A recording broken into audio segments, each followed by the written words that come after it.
Welcome to Pickyman News. Let's get right into this week's news. Inflation rose 9.1% in June, even more than expected, as price pressures intensify.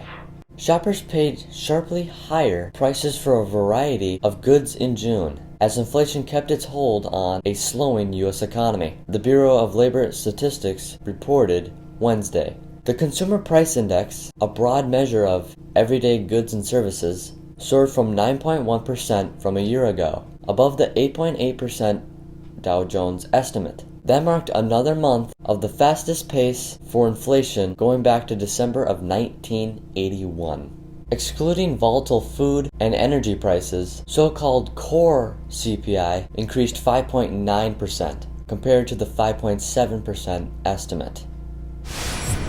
President Biden heads to Saudi Arabia for what could be an embarrassing climb down or a welcoming reset. While campaigning in 2019, Biden vowed to treat the Saudi kingdom as, quote, the pariah they are, end quote. And as president, he vocally criticized the country's human rights abuses. Recently, however, Biden wrote in an op-ed that, quote, from the start, my aim was to reorient, not to rupture, relations with a country that has been a strategic partner for 80 years, end quote.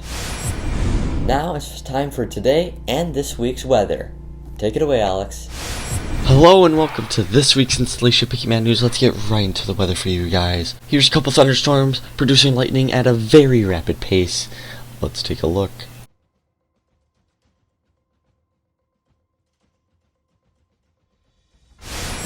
This is Hurricane Darby and she just developed an eye.